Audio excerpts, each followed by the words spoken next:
60 넘어 인생을 행복하게 사는 법. 삶이란 어쩌면 적응에서 시작해 적응으로 끝나는 여정일지 모른다.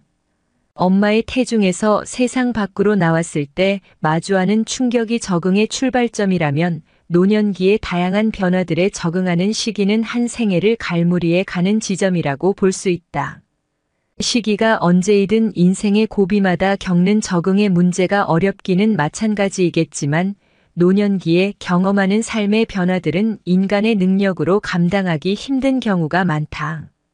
예컨대 노화가 진행되면서 만성질환은 늘어나고 본인과 배우자의 심각한 질병 또는 사별을 경험할 수 있다.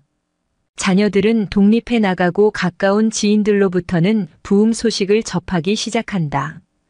이러한 과정에서 인간은 누구나 죽음을 맞이한다는 사실을 절감하게 되고 일관계, 건강 등 여러 면에서 상실을 경험하면서 외로움과 좌절감을 느낄 수 있다.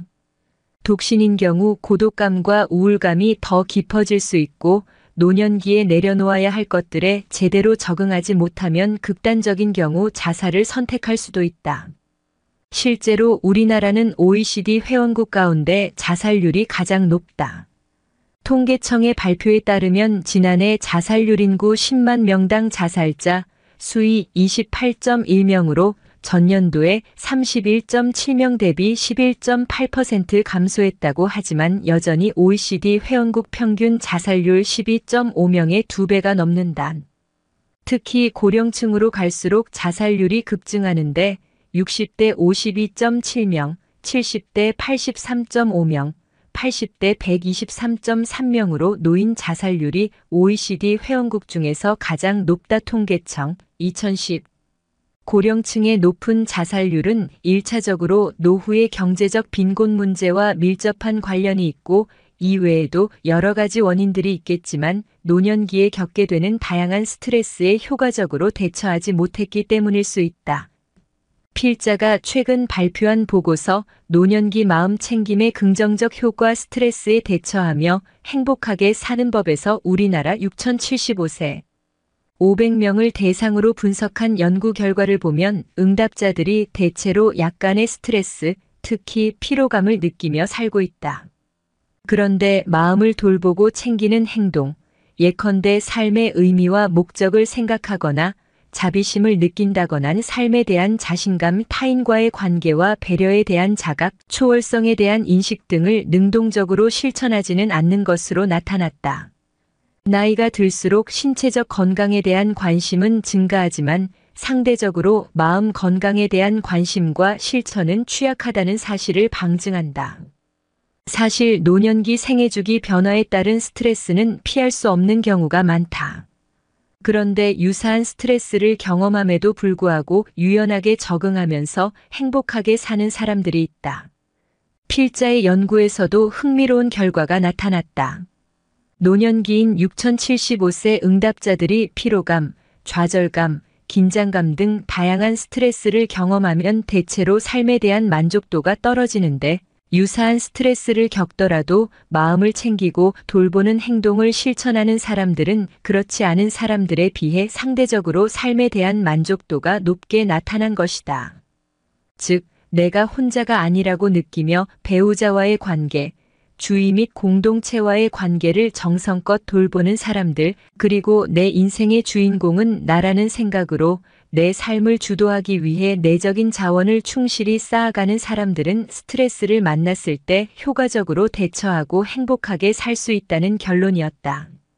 노년기의 중요한 과제는 스트레스에 효과적으로 대처할 수 있도록 마음을 돌보고 유연하게 적응하는 방법을 터득하는 것이다. 노년기 생물학적, 사회적 한계에서 오는 불안감을 친밀한 인적관계를 통해 극복하고 상실감을 채워줄 수 있는 새로운 경험들에 도전해보자. 나이는 더해간다. 그러나 숫자에 불과하다. 언젠가 바람의 딸로 유명한 국제구호활동가 한비아 씨의 강의를 들을 기회가 있었는데 참 공감 가는 이야기가 있었다. 노후에 가장 행복하게 사는 법 4가지가 있는데 그것이 무엇일까요? 하는 물음이었다. 3가지까지는 모두가 아는 내용이어서 잘 대답했는데 4번째는 의견이 분분했다. 그 네 가지는 첫째가 돈이요, 둘째가 아내요, 셋째는 무엇인가 할 일이 있다는 것이었다. 마지막 넷째가 무엇일까? 궁금했는데 그것은 혼자서도 잘 노는 법이라고 했다. 자녀들이 다 출가하여 빈 둥지가 된 집안에 아내와 함께 살아도 어느 정도는 각자의 취미도 있게 마련이다. 또한 언젠가는 홀로서기를 해야 한다. 노후가 되면 혼자서도 잘 노는 법을 터득해야 행복해질 수 있다. 그것은 각자의 취미와 성격에 따라 다르겠지만 가장 보편적인 방법이 공부이다. 공부라고 하니까 뭐 거창하게 생각될 수 있지만 자격증을 따거나 시험에 합격하는 그런 것만이 아닌 각자가 좋아하는 분야에 몰입하고 그 분야에 관련된 전공 서적을 읽고 즐기면 되는 것이다. 무엇을 하던 그 분야를 알려면 책을 봐야 함은 당연한 일이다. 누군가 하던 말이 생각난다. 머리에 흰 서리빨이 내린 노인이 도서관에서 책을 보는 모습이 가장 아름답다고. 이것이야말로 혼자서도 잘 노는 법에 해당한다. 그림을 좋아하면 그림을 그리면서 세계 유명한 화가에 관련된 책을 탐독하고 그림이 전시되고 있는 박물관을 탐방할 수 있다면 금상첨화일 것이다. 팝송을 좋아하면 올드팝부터 현재 유행하는 팝송까지 섭렵하고 특별히 좋아하는 가수들의 콘서트를 참가하는 것도 또 다른 재미가 있을 것이다. 농사를 짓는 사람은 농사에 대해서 공부하는 것이다. 남들이 하는 대로 따라서 하는 어쩔 수 없는 농사가 아니다. 씨앗 하나를 뿌려도 토양의 질을 달리해서 그 발화를 살펴보고 기후에 따라 자라는 모양도 관찰해보면 최적의 조건은 무엇인지 살펴보는 것이다. 이미 연구해 놓은 책들을 탐독하고 그보다 더 좋은 방법은 없는지 다른 방법도 연구해 보는 것이다. 어떤 조건에서 파종하고 물을 주고 거름을 해야 최고의 소출을 낼 수 있는지 찾아보는 것이다. 조선의 실학자 정약용 선생이 18년간 유배 생활을 하며 생계가 어려워 닭을 키우는 아들에게 보낸 편지를 보면 어떻게 처세를 해야 하는지 명확하게 나온다. 유형지 강진에서 다사는 둘째 아들 하규가 닭을 키운다는 소식을 듣고 편지를 쓴다. 내가 닭을 기른다는 말을 들었는데 닭을 기르는 것은 참으로 좋은 일이다. 하지만 이 중에도 품이 있고 저속하며 깨끗하고 더러운 등의 차이가 있다.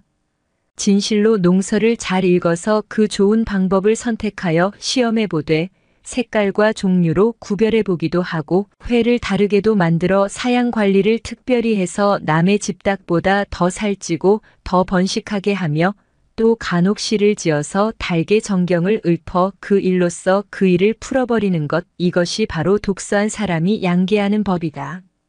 라고 했다. 이왕 닭을 기를 바에야 연구하여 품종을 개량하여 남의 집 닭보다 살찌고 번식력이 강한 닭을 기르고 여가의 닭 기르는 책인 개경을 저술하라고 했다. 다산의 글 속에는 행복에 이를 수 있는 비법이 다 들어있는 듯하다. 미국 어느 대학에서 인생에서 가장 행복하게 사는 법이 무엇인지 조사를 했다. 결과는 공부하는 것이란 답이 나왔다. 이제 100세 시대가 도래했다고들 한다. 은퇴하고도 50년 가까이 더 살아야 한다는 이야기다. 어떻게 사는 것이 행복할까 고민해야 한다. 제2의 인생을 출발할 때는 될 수 있으면 본인에게 맞는 일을 찾는 것이 중요하다. 맞는 일이라고 힘들지 않고 고통이 없을 수 없지만 거뜬히 이겨낼 수 있는 것은 그 일을 좋아할 수 있느냐에 달려 있다. 즐거워하고 좋아할 수 있으면 그 어려움은 쉽게 감내할 수 있다.